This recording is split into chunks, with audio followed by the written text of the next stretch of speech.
Working as an FBI special agent was my dream job. My whistleblowing was apolitical and in the spirit of upholding my oath. Nonetheless, the FBI cynically elected to close ranks and attack the messenger. The FBI will crush you. This government will crush you and your family if you try to expose the truth about things that they are doing that are wrong. We are all examples of that. Joining us now are Steve Friend and Garrett O'Boyle. Thanks for joining us, fellas. FBI whistleblowers Steve Friend and Garrett O'Boyle both join us now. Gentlemen, so glad to have you on the program. Thank you for your testimony. We need more folks like you, and I'm sure more people going to be from your background are going to be giving you guys more intel as you're sharing that with the rest of us. We can kind of see that this is becoming normal for them to be held accountable, because I think especially an institution that we pay their salaries, they need to be held accountable. I think a lot of people do share our beliefs and convictions. I think they just aren't at the point that Steve and I and others have gotten to. They're too afraid. Thank you so much for being a guest here on PBD Podcast. Thanks for having us. How big is that bloody flag that Steve's got? It's the whole wall of his house. Lots of love, guys. Thanks very much for joining us. That's Steve Friend, Garrett O'Boyle. Thank you for being with us this morning. More importantly, thank you for speaking out. We appreciate it.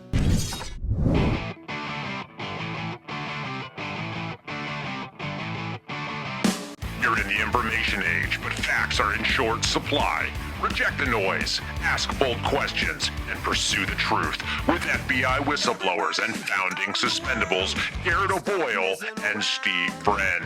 This is the American Radicals Podcast.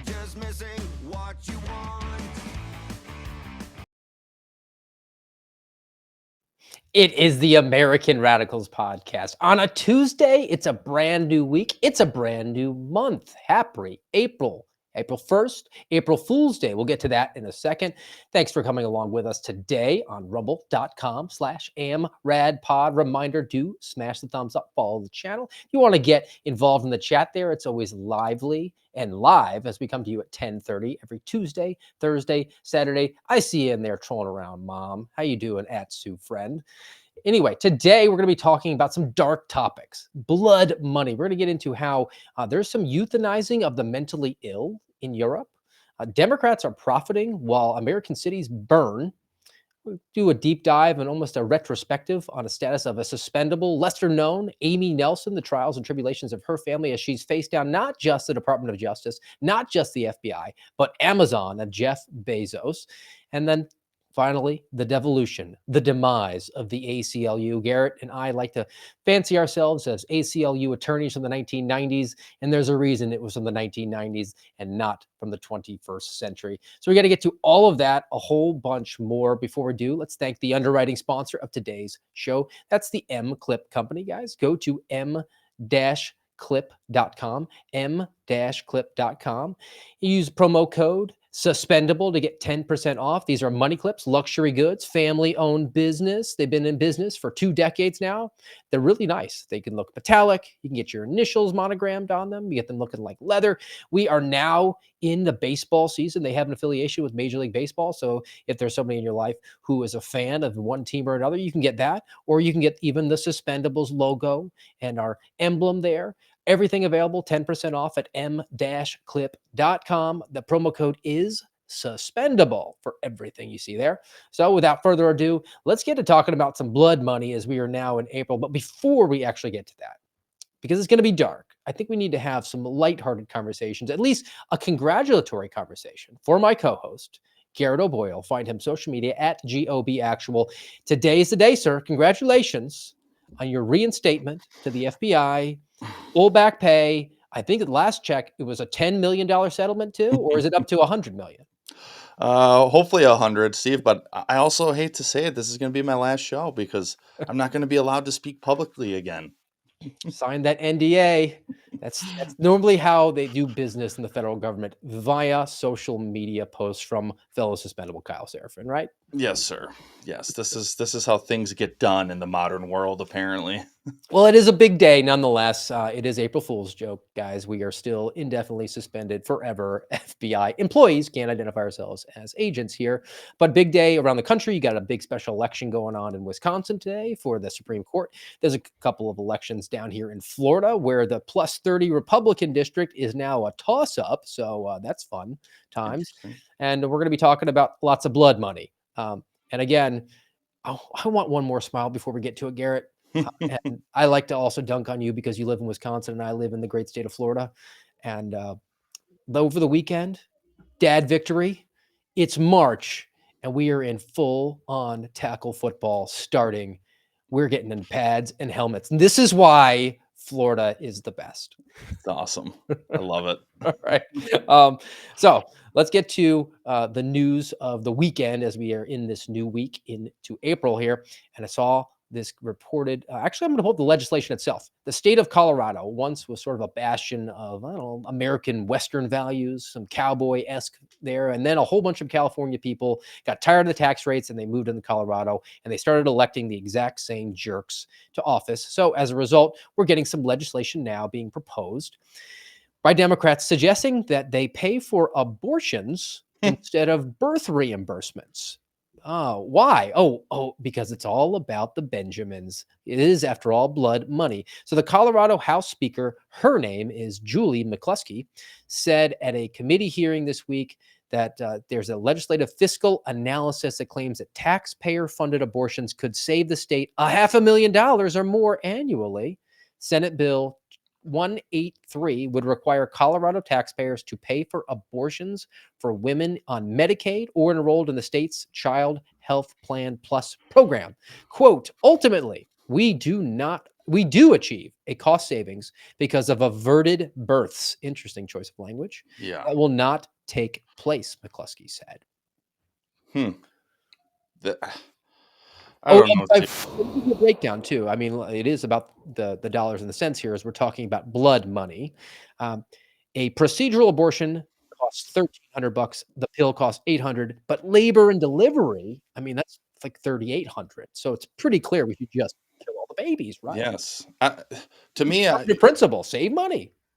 I just would like to know who's looking at this from a cost perspective other than these satanic politicians, because when you want to have a child, when you want to have kids, you're not thinking about the money. I mean, maybe tangentially you are like, oh man, over the course of their life, this is going to get expensive. It's going to cost a lot. But most people, if they are pursuing truth and righteous standards of living, they aren't in a position where they say, I'm going to kill this baby because I regret my decisions. I'm going to kill this baby because the dad isn't in the picture because I've been whoring around. Or the dad, I'm going to try to coerce my girlfriend or my fiance or sometimes even my spouse into murdering this child because reasons. And then you get these evil politicians on board to say, oh, it's a cost analysis that we need to implement here. I've said it before. We have a massive blood debt that is coming due. For whatever reason, we have a brief reprieve, but let's not forget that Donald Trump's spiritual advisor is the heretic Paula White, who is a prosperity gospel huckster. There was just this video the other day about if you send her $1,000 before Easter, you're going to get 7 blessings, and she's going to mandate what those 7 blessings are. God is not a genie in a bottle. And when it comes to murder of the greatest creation of all, humans, that debt will come due at some point. And all the money in the world isn't going to be able to save us from the reckoning that will come. The argument itself is interesting to me. I mean, is she trying to make a fiscally conservative argument to maybe like bring over the fence sitters, the squishy Republicans, and say, well, we got to balance the budget here. I mean, there's a reason that maybe the state's coffers might be pushing more and more towards deficit. It could be because the state of Colorado really likes themselves some illegal aliens.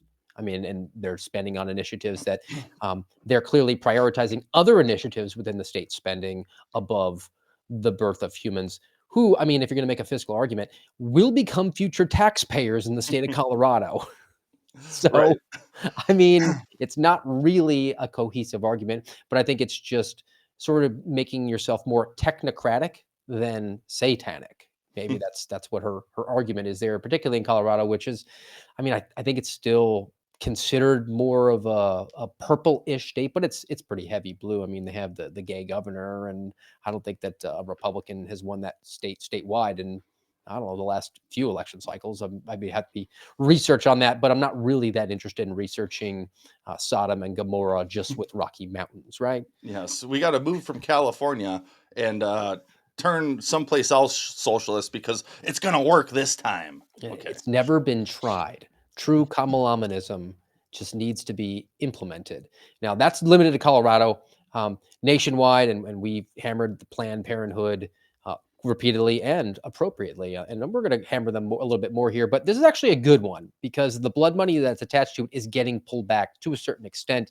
And this is reporting from the Wall Street Journal that the Trump administration plans to freeze family planning grants. Now, I'm glad that they're doing it. The way they're doing it, though, I kind of wish they were a little bit more aggressive, but I guess, don't look a gift horse in the mouth. So the Trump administration, they're going to immediately freeze $27.5 million of Title X family planning grants to organizations, including Planned Parenthood, as it determines whether the taxpayer funds have been used for promotion of DEI efforts. So we're going to pull back these Title X. It winds up being $20 million specifically that was routed to Planned Parenthood via the Title X family planning grants, which again, your government is too big. It should not be giving grants out, particularly if family planning involves murdering babies. But $20 million to Planned Parenthood. And they're saying, hey, look, we're going to call that money back because you didn't use it to kill enough babies. You're just actually pushing DEI, which is, again, an interesting argument to make from the right.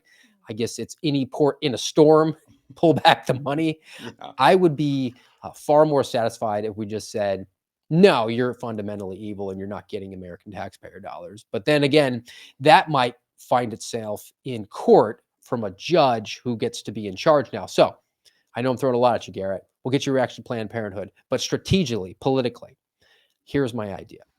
Donald Trump should resign the presidency today and have JD Vance appoint him to be a federal judge so he could really be in charge of the country. Apparently, this is what needs to happen. We've been talking about it essentially since January 21st. It seems like maybe it was a week later, but these judges, they continue to get more and more rogue, and I think even more and more emboldened because they see other judges making these rulings and they think, "Hey, we're the judiciary. We do what we want, and our job is to stop Donald Trump because Orange Man bad." One of the biggest eye-opening things that I learned from my time as an FBI special agent was the politics that are involved within the judiciary, within the judges, the district judges, which is like the lowest level federal judge. It's still a appointed lifetime position, but they are just as ambitious. They're political animals, and we had one in the Northern District of Iowa who was a dyed-in-the-wool communist leftist, and he would continually make far left rulings so that they get pushed up to the appeals courts and he'd be overturned. But he would catch the eye of the people who could appoint him, like a Barack Obama type. And then he would also do temporary assignments in the Ninth Circuit, the Ninth Circus, as it is, the far left portion of the federal judiciary. And he would go out like every summer out to Guam or Saipan or something like that. And because he wanted to get on their radar so he could get appointed to the Ninth Circuit at an appeals level. And that's a guy who's making those machinations, very Machiavellian, with people's lives as a judge. He's wearing a robe, right? So he's supposed to be very neutral. That's not true. That's a complete farce. Oh, it's 100% farce. And what's interesting to me about it is, like you said, judges are supposed to be neutral. They're supposed to arbitrate whatever matters are coming before them. And so naturally, because we're all different, all humans are different, judges are going to have different ideas. They're going to interpret case law in certain ways, and they're going to implement that into their courtroom to some degree. But we're at a point where it seems like the principles of federalism are completely off the rails because these judges are entirely captured politically and they're ruling as such. They're not properly recognizing their role as trying to be a neutral arbiter of what is proper within our system. They're just saying, what way do I lean? What do I want? And I'm going to rule that way. And it's part of that cold civil war that we were talking about last year, and it's only continuing. Well, it's not just continuing, it's ramping up to it in a whole new way, or a way we haven't yet seen, because as we discussed, the nationwide injunctions that happened during the 4 years of Biden already pale in comparison to what these judges are doing just in the first less than 100 days of Donald Trump's new administration. And a final part of this Wall Street Journal piece about pulling back that $20 million to Planned Parenthood. I mean, that's good. I'm not complaining about it.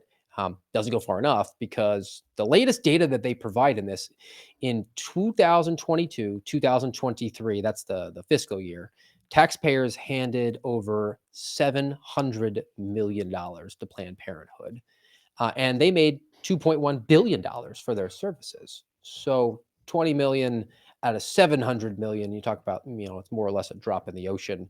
And again, we've talked about before, like, they're closing down some facilities. That's good. The reason they're doing that is because that money really doesn't necessarily go towards the murder of baby. It just goes towards hyping the message, right? They're propagandists for that. So as we continually are being pushed and pushed for this decision, I mean, we have to sacrifice children. After all, I mean, like, it's way cheaper than Mm-hmm. reimbursing poor people for birthing children, right? Right. It's they're hiding the ball here. Remember, in your great state of Florida, right around election time in November, there was this bill there regarding at what point a woman could murder her child, and Donald Trump came out heavily in support of I think it was like 16 weeks. You might have to correct me if I'm wrong there, but he came out in support of that. So, okay, go ahead and claw back your 20 million for DEI purposes, but that's not the true evil. Sure, that's evil enough, but the true evil is the murder of the preborn, and most Republicans are okay with that type of thing today, or at least to some degree. They look at it as a sliding scale. Well, oh, you can do it up until 16 weeks, but not after that, or you can do it up until 5, but not after that, or you can do it up until 21, but not after that. No, it's all equally horrible, and what leads to that blood guilt that we have. But hey, it's 2025, and the Republican Party is really the Democrat Party of the 1990s. So just live and let live. Unless you're a baby, then you get to get murdered. Well, it is 2025. So it's been 5 years now since suspendable Amy Nelson has been fighting the federal government and Amazon. I mean, that's a pretty steep competition for them. Yeah, And no she sent kidding. me, and I don't know if she sent it to any of the other guys, this piece from the Daily Mail. They did sort of like a deep dive on her and her family, and actually brought out a few other details that I wasn't even aware of. And I'm working on getting Amy Nelson scheduled to come in here, because it's better coming from firsthand account of what she experienced. I've known her for about 2.5 years. She and I met shortly after my name became public. But her trials and tribulations, we've talked about kind of like piecemeal at a time. And this piece from Daily Mail did a really good job, but it is from the Daily Mail, and they have lots and lots of pop-ups. So I just pulled a screenshot from it. I'll throw that up right now. So for people's edification, if you want to read it yourself, it's an exclusive piece. Jeff Bezos ruined our lives and put us through 5 years of hell. I need Trump to clear our names. And this is from over the weekend, March 30th at the Daily Mail. But I'll just look off screen as I'm pulling up some of these excerpts from it. And it does give a little bit of a historical account and then updates to what's gone on here.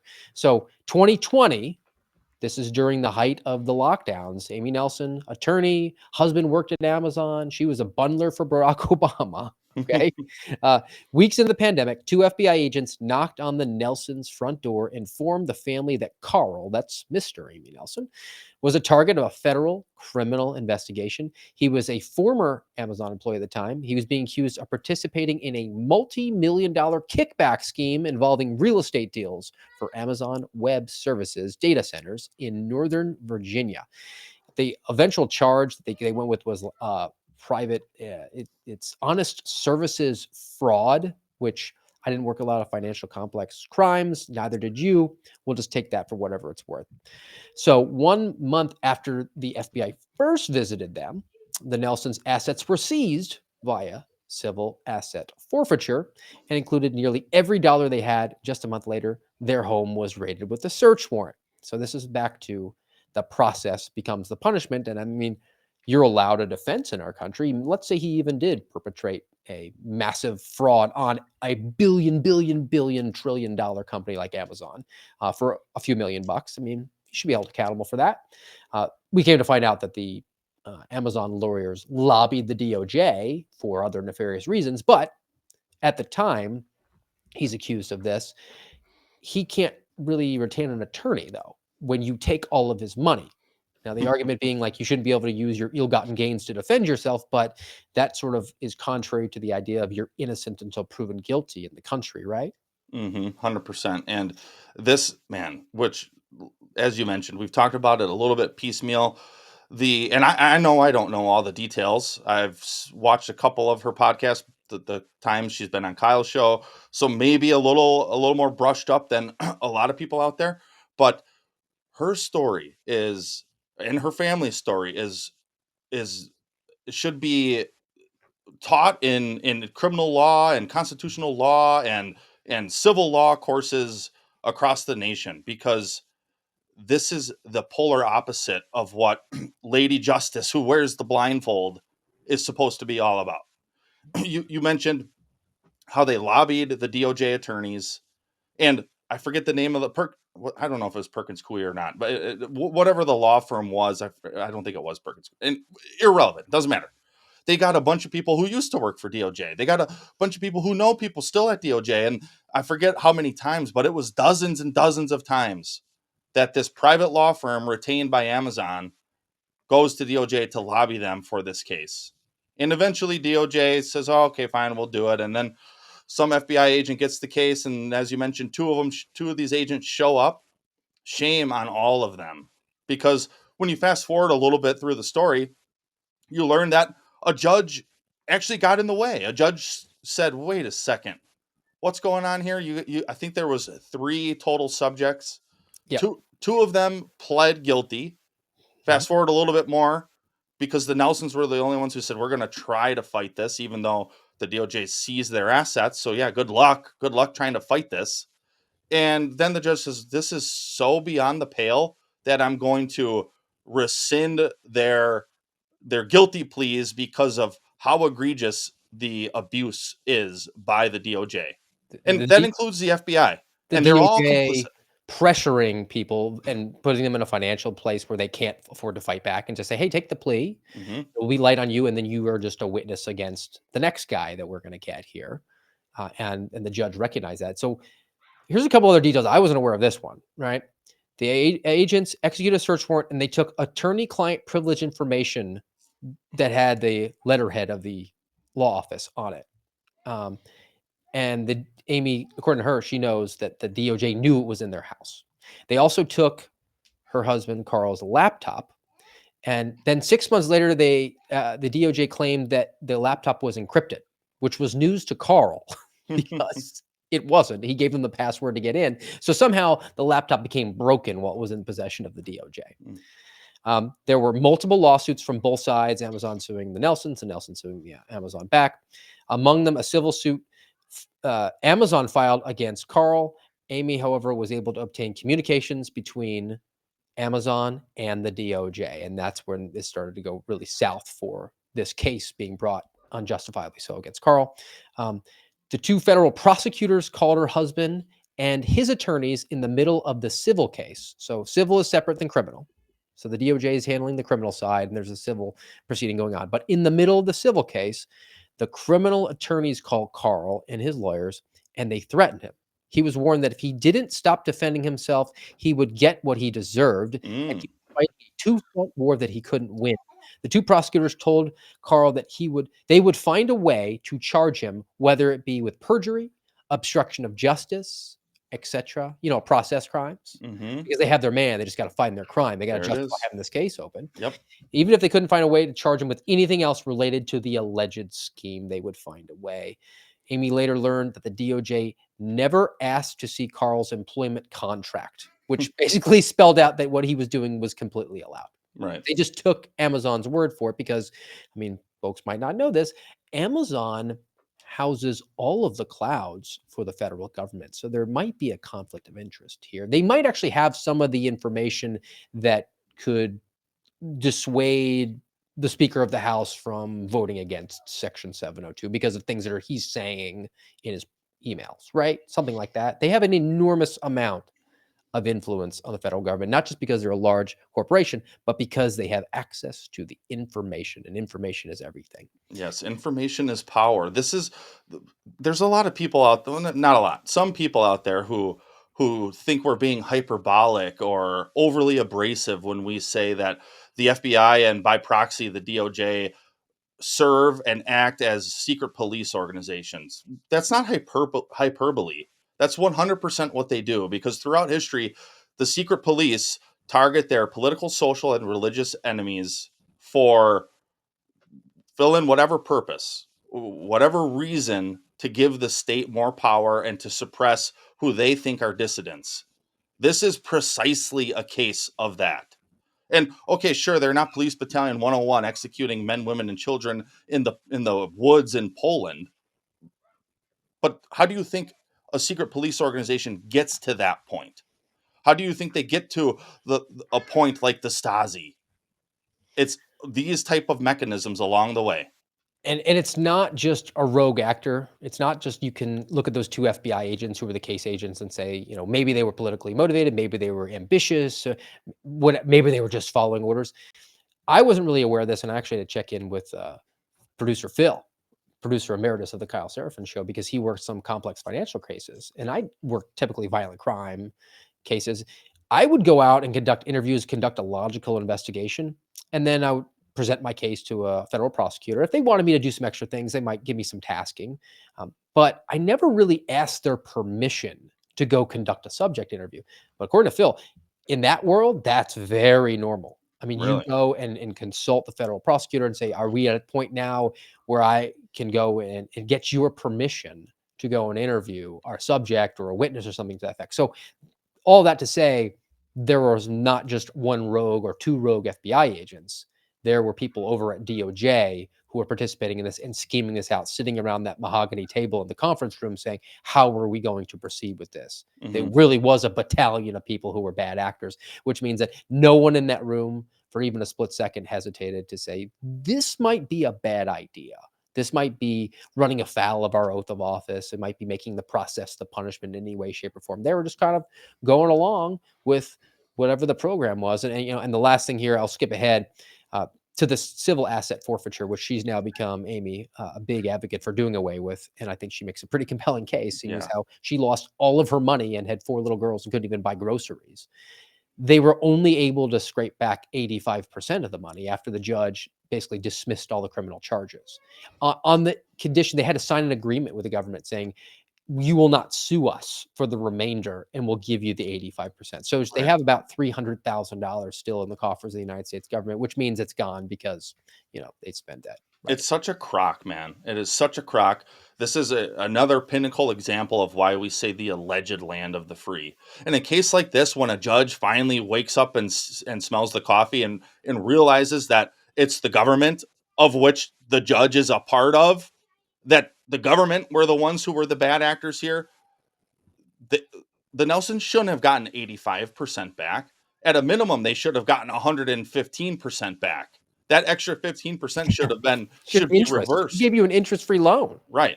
And then they should have to pay the attorney's fees on top of it. And they should welcome a lawsuit because of how egregious their behavior is.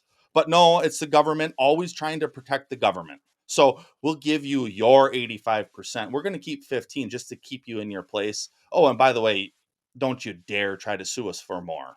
But oh yeah, Steve, they're not the secret police. Sure.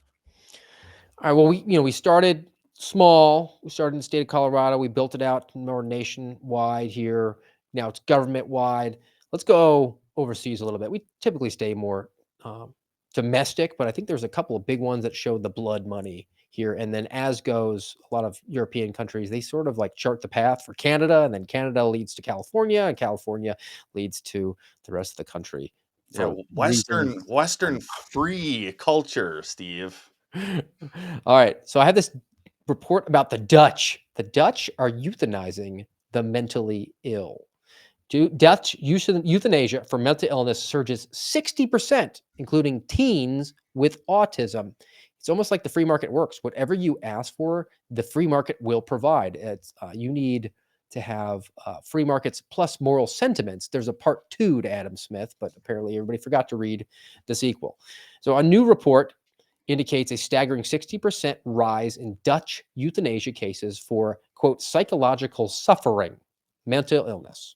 The report indicates 10% overall rise in the euthanasia rate from 2023 to 2024. 1 year, it went up 10%. 10,000 people dying by euthanasia last year. Whew. So last year, the Netherlands reported 219 cases of euthanasia for psychological suffering, as opposed to only 2 cases in 2010. So it's a jump. I mean, statistically, like 10,000. So 219 cases, it's a small percentage of it, but you went from 2 to 219. That's a 100-time jump. Okay. One of the boys they don't give you specifics because of medical privacy for the dead people, I guess. He was 16 to 18, euthanized for autism. Another woman was OCD, obsessive compulsive disorder, euthanized because an injury prevented her from cleaning.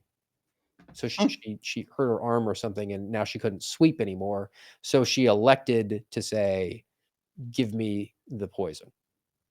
Dude, So that doesn't bode well. There's a no. profit incentive here too, right? I mean, Yeah. the private companies are offering it. The government's getting these people off of the welfare, right? I mean, Mhm. everybody's winning here. It's almost like Colorado's like kind of catching on to that when they're trying to pass legislation to say, let's just abort them. Right. This is along those same lines. That's exactly where my train of thought was going, along the lines of the murder of the preborn. This My innate instinct, which tells me that I have bought some of the lie, is to say that this is worse. It's not. It truly is not, because murder is murder, regardless of if it's a baby in a woman's womb, or if it's an autistic teen in the Netherlands. Murder is murder, and I don't care the mental gymnastics you jump through to try to rationalize euthanizing people because of some mental illness. It's despotic behavior, and uh, we've talked about this before too. I think we've even shown the image of the woman offering her baby up to the false god of Molech, the Old Testament god, and this is where we're at. Whether it's the coffers of the government, or for quote unquote uh, letting the person be at peace because of their mental illness or whatever, it it still is murder, and it's still the false god of Baal. Call it whatever you want today, or of Molech or Baal, whatever. Call it whatever you want today. It is irrelevant. It's it's the utter decay of truth and understanding what is morally correct, and people are okay with this. The government is propagating this. Mhm. And there's a lot more compelling when you tell the individual stories as opposed to saying like 10,000 people. It's a statistic at that point, right? When you talk about like an autistic kid or somebody who was going through OCD problems, so they had themselves off. There's a couple other ones here. I'll just sprinkle them in, and these aren't recent, but it's probably within the last let's say decade. Um, they legalized euthanasia in 2002, so it's been around almost a quarter century. They have a proof of concept here. Uh, there was a physically healthy man who worked for the government, but he was going through depression, and they just said, it just didn't work out. So they euthanized him. Mm. An 80-year-old woman was killed by euthanasia against her wishes Oh man. because her family petitioned the court to approve it. And they said that she was senile, and so she didn't know what was in her own best interest. It was, in their opinion, it was in her best interest to put her down. Not a dog, not a dog. That's Ugh. grandma. And I mean, what about the profit incentive there? I wonder what her net worth was. and then maybe she was in some sort of special care, and maybe eaten through that inheritance. Mm-hmm. So we got to get rid of her, so otherwise we're not going to get paid, right? Right. And this is from 2013. Dutch woman killed by medics via lethal injection because she feared she could not cope with becoming blind. She was going blind. And one of the health specialists analyzing her case insisted that it was exceptional because she was obsessed with cleanliness and could not stand being able to not see the spots on her clothes. So let's just put her down. I mean, it's no different than the tranny madness, right? As opposed to saying, "Hey, you're going through something hard here. Let's work on what's going on between the ears. Something is telling you that something that is not objectively true. So Mm-hmm. let's fix the messaging going on in the neurons that are misfiring." Instead, we say, "No, just chop off your penis. That's way better." Right. Uh, this whole story, Steve, are you familiar with the Terry Schiavo case? This is Yes. old. Okay, it's a Florida case. I know you weren't living there back then, but uh, Disavow.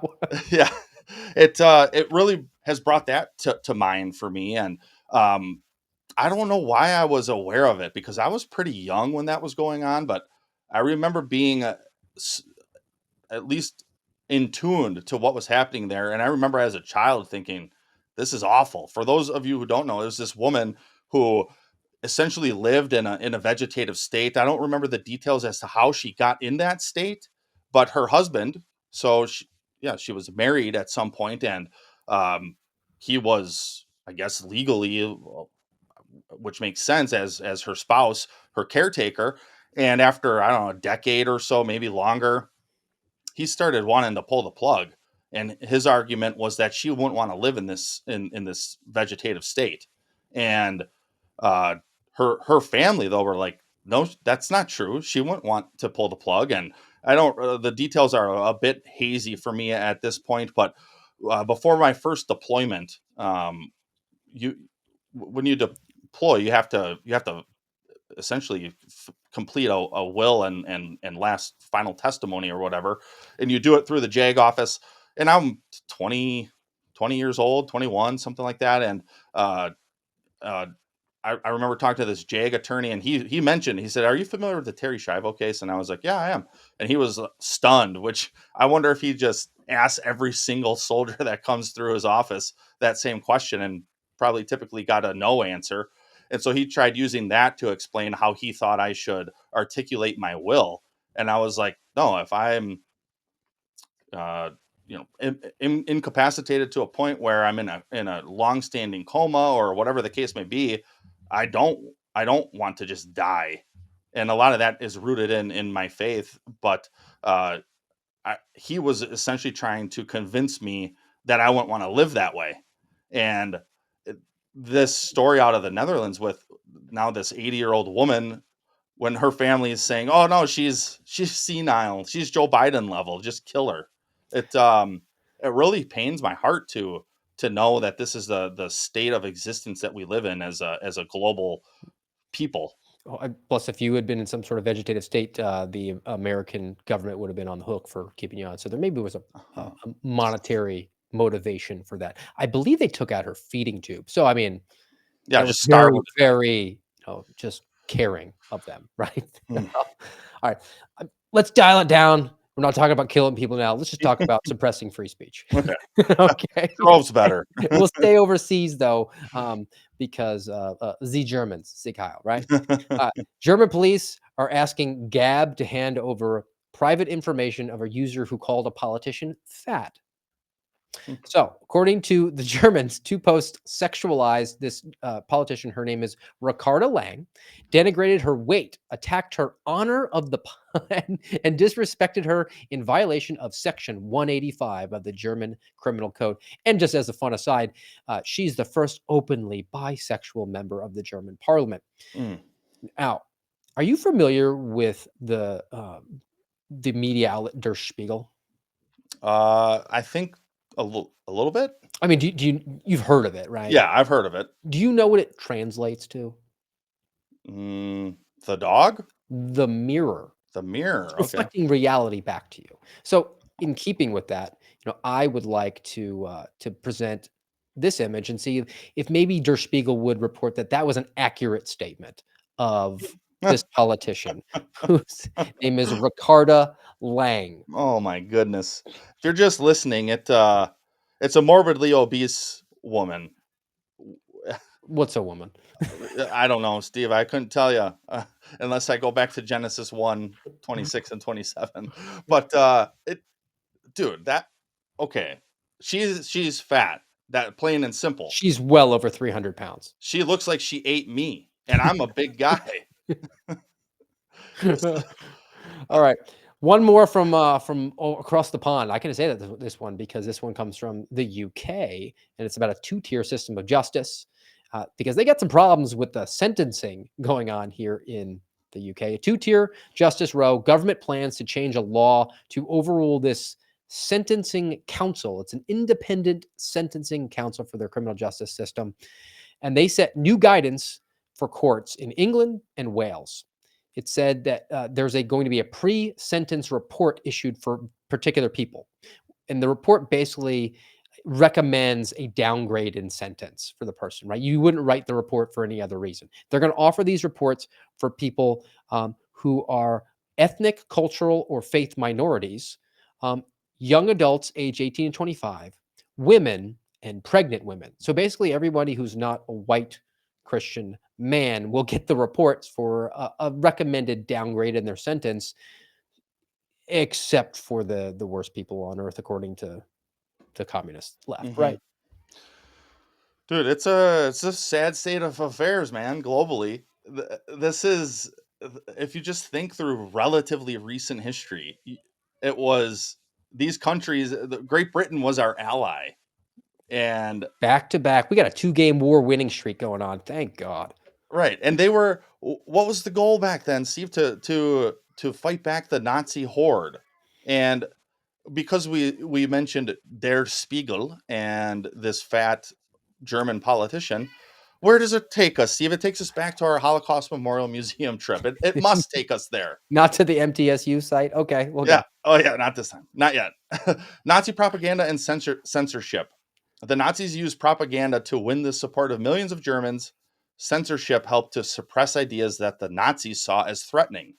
Please, somebody explain to me how this is different.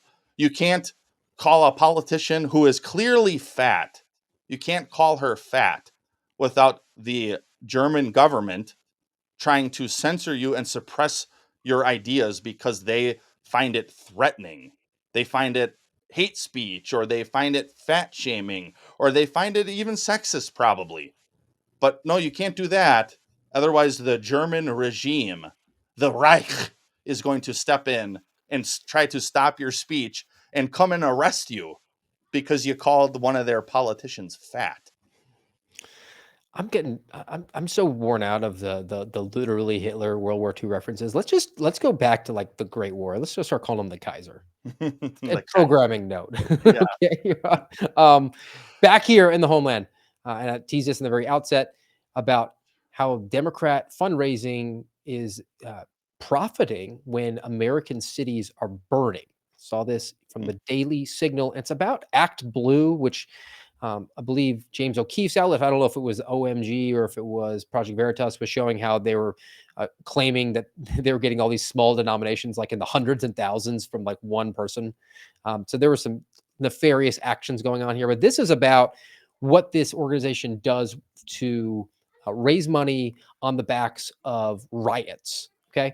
So in 2020, George Floyd, Summer of Love, resulted in $2 billion in damages and destruction of Minneapolis. Act Blue, responsible for a large part of the funding for the organization that organized the riots. In a recent incident, a violent man in Texas released on bail by an organization funded by Act Blue. The man subsequently engaged in a shooting spree across the state, resulting in 6 deaths.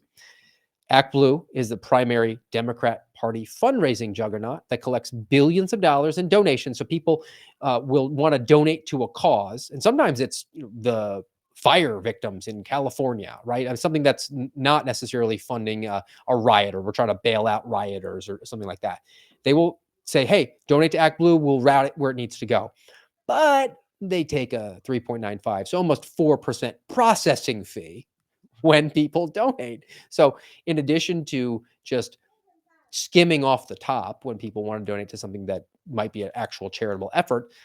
They are then funneling money through their administrative avenues to get to organizations that are doing things like, I don't know, trying to overthrow the United States government. Sounds like that might be, well, if we could label the acts that went on in burning down American cities to instill fear in people to get to a political outcome, that might constitute material support of terrorism. Yeah, the literal definition of domestic terrorism, Steve. Dispensation granted. It ties to me. It really ties into what we were talking about with these rogue judges. The truth doesn't matter. Justice doesn't matter. Righteousness doesn't matter. Just our will, the will of the subversive communists, is what matters, because they are constantly raging really against themselves because they are seeking after the desires of the flesh. That's what it really boils down to. They are opposed to truth and righteousness because, and I shouldn't have to caveat it, but I will, not saying Donald Trump and Republicans and conservatives are 100% completely righteous all the time. I know this because I know myself, and I know that I am far from perfect and far from righteous all the time. Nobody is perfect. That's why God had to send his only begotten son, Jesus Christ, to come and die on our behalf, to interpose for our own wretchedness. That doesn't mean we shouldn't seek after truth and justice and glory and righteousness. But these people who are funneling money all over the place and using it to fund riots and anti-freedom and anti-truth movements like BLM and Antifa, believe them when they tell you who they are. And they try to do it behind the scenes. They try to do it subversively. This is why there's such an outrage over USAID. But this is really no different. Just how can we manipulate and use and funnel George Soros's money to try to achieve our end goal of truly bowing down to Satan and having nobody free. You will own nothing and you will be happy. You alluded to USAID. I mean, I think they're going away, which is probably a really good thing. I had a piece on that, but I want to instead talk about, if we're going to talk about Doge and talking about efficiency and wasting money, let's pull up this clip of the interview that they were doing with Brett Baer at Fox News about conducting a survey about national parks, because it's pretty revelatory when you actually run the numbers on it. For you, what's the most astonishing thing you've found out in this process? The sheer amount of waste and fraud in the government. It is astonishing. It's mind-blowing. We routinely encounter wastes of $1 billion or more, casually. For example, like the simple survey that was literally 10-question survey that you could do with SurveyMonkey, cost you about $10,000. The government was being charged almost $1 billion for that. For just the survey? $1 billion for a simple online survey. Do you like the national park? And then there appeared to be no feedback loop for what would be done with that survey. So the survey would just go into nothing. It was like insane. Dude, it's $10,000 SurveyMonkey thing, and I don't know why you needed to conduct the survey anyway. You would just see if people are showing up to the national parks, and that's kind of what you would notice. But instead, the government threw a whole bunch of zeros on the end of it. $1 billion is 1,000 million. $1 million is 1,000,000.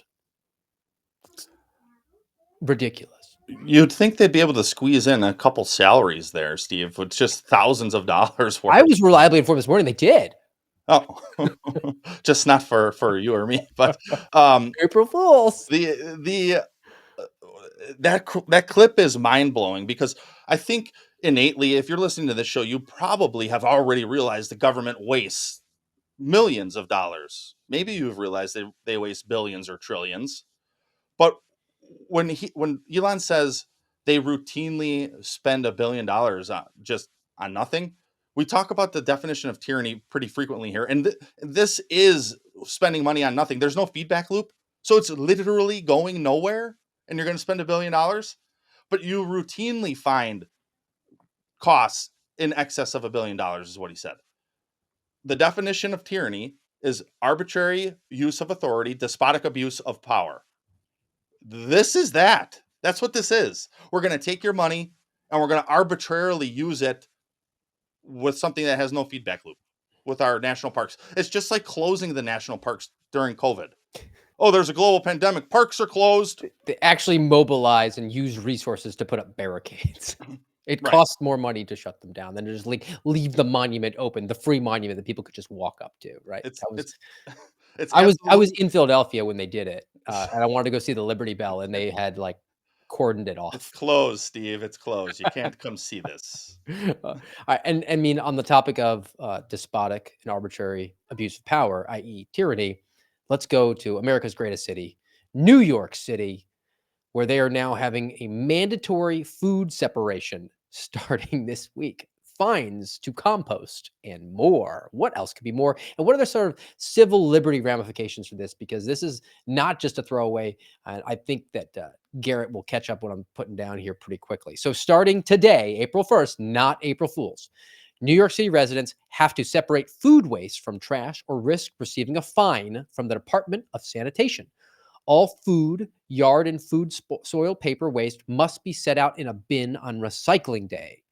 Buildings with 1 to 8 units may face $25 fines for the first offense, 50 for the second, 100 for subsequent offenses.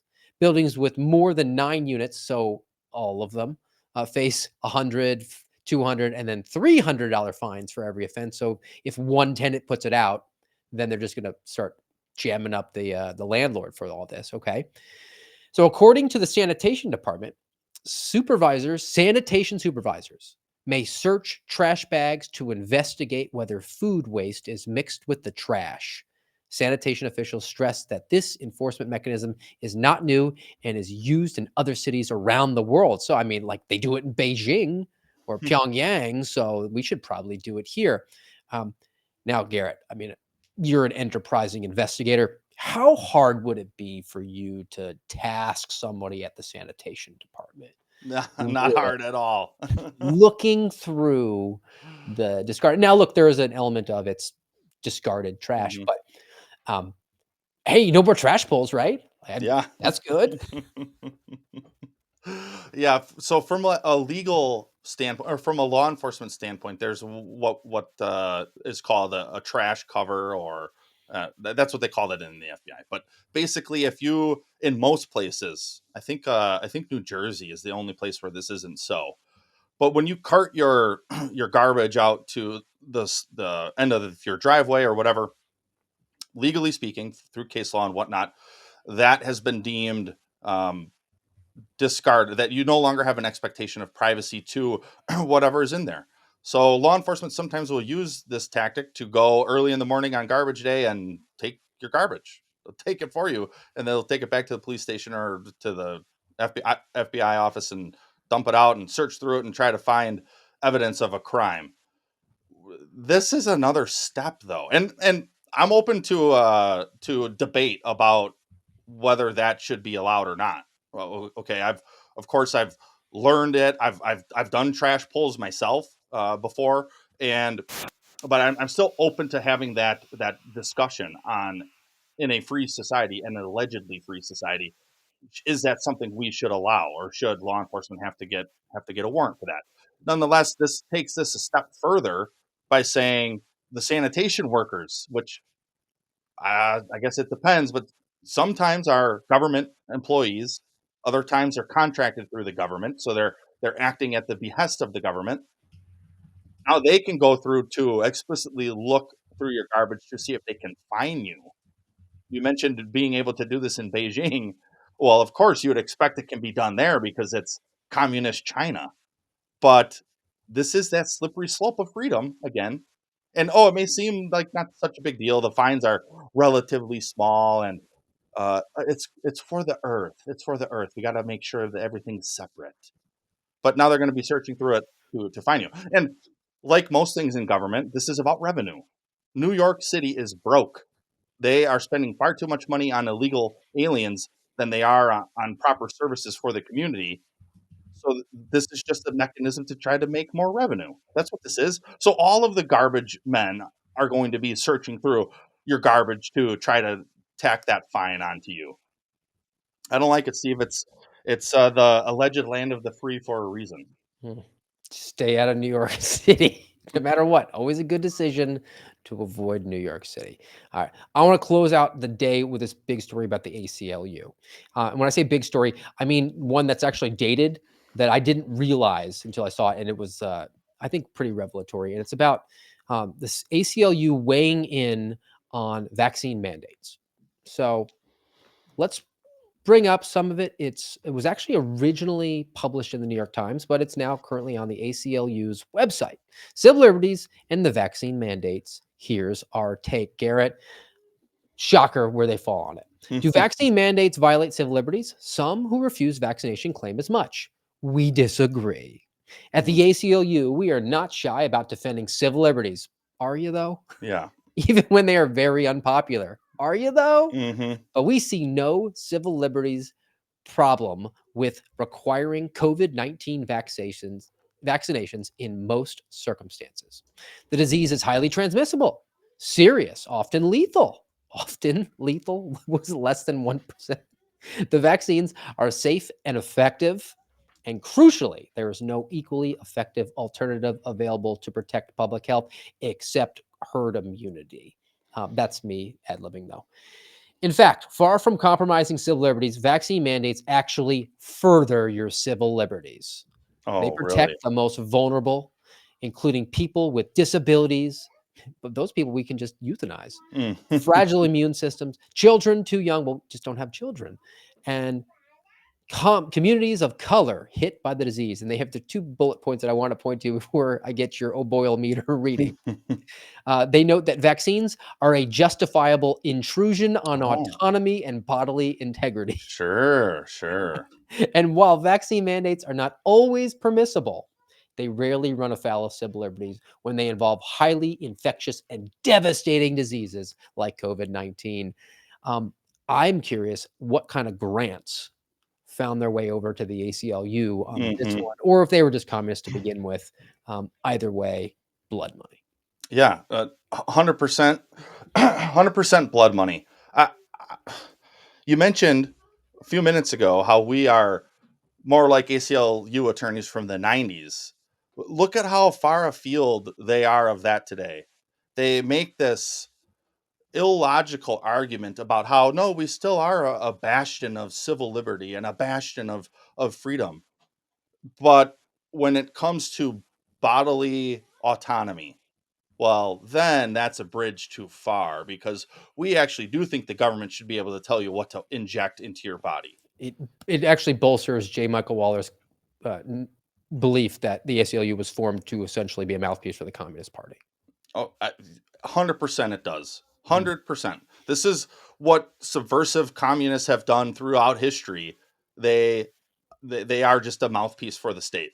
And I really don't understand how anyone who claims to be an advocate for civil liberties cannot arrive at the conclusion that a government mandate to inject anything into your body, in this case, an alleged vaccine, a government mandate to inject a vaccine into your body, how do you not arrive at the conclusion that it does not violate basic principles of medical consent, bodily autonomy, uh, self ownership, to what you want to do with your life and your body, regardless of what the quote unquote science says or is.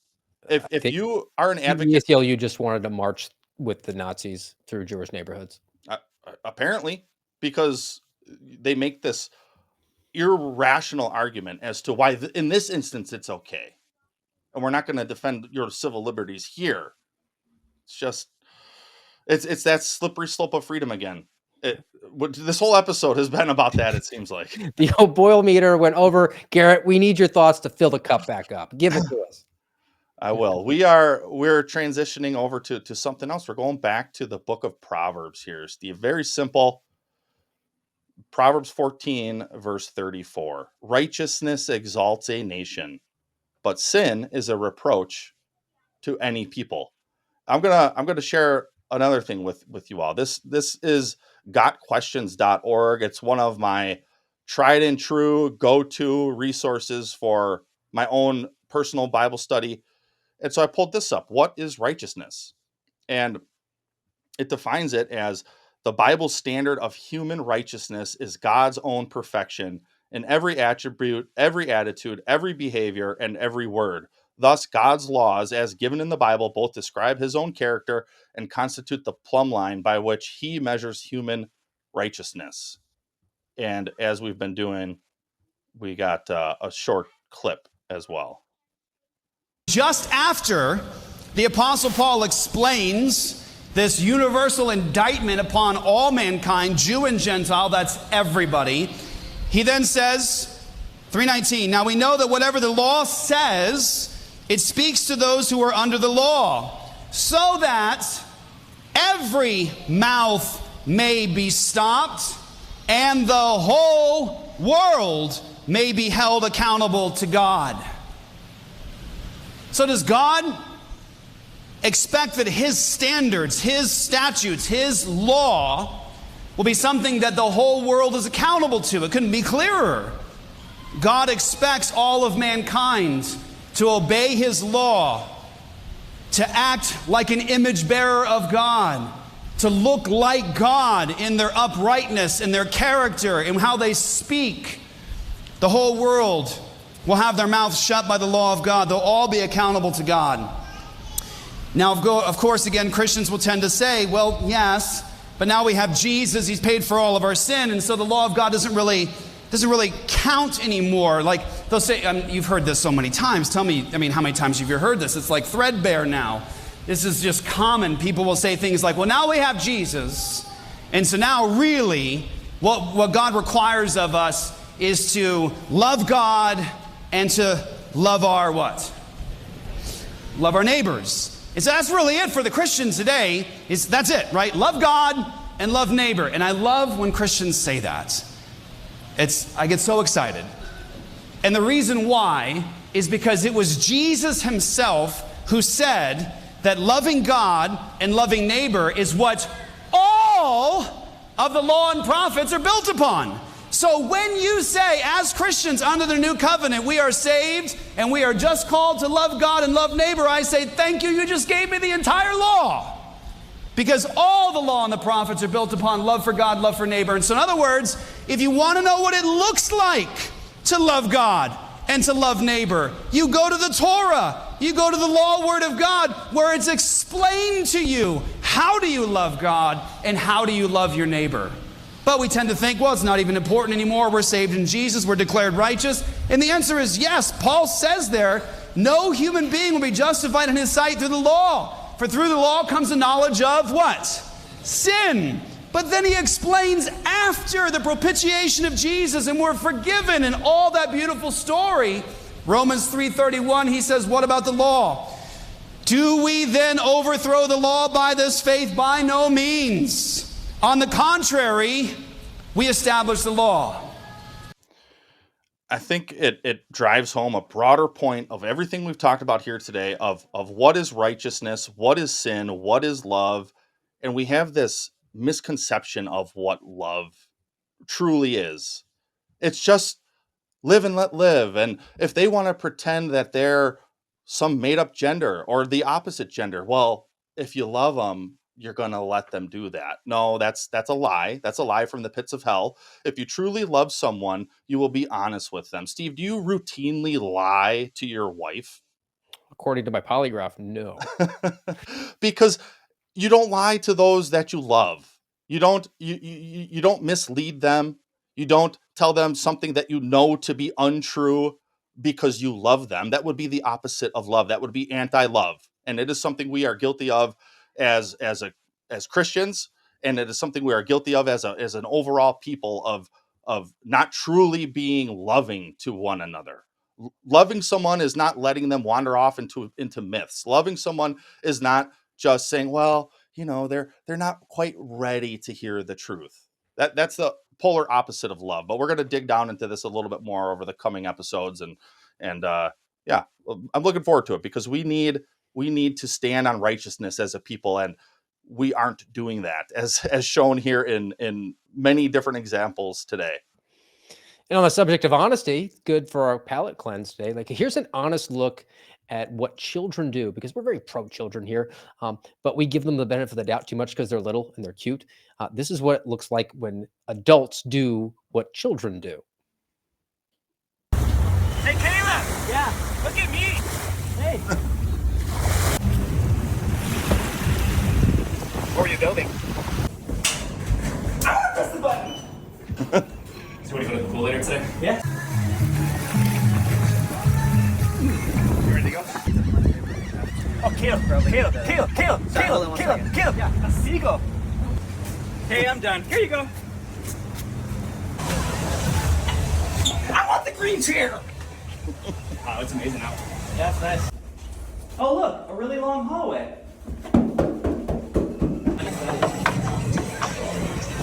I'm full. Hey, do you know where the towels are at? I think they're back that way. Oh, cool. Nice hotel room. Oh, man, that was fun. Want to go grab some lunch? Yeah. It's fun because it's true, just like the April Fool's joke is fun because it should be true. Do you agree? I just concur 100%.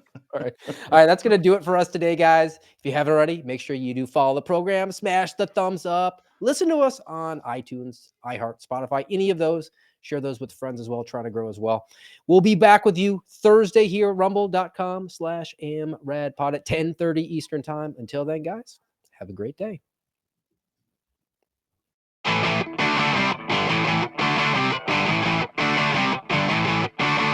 You've been listening to the voice of the Suspendables on the American Radicals podcast. Follow us on rumble.com/amradpod.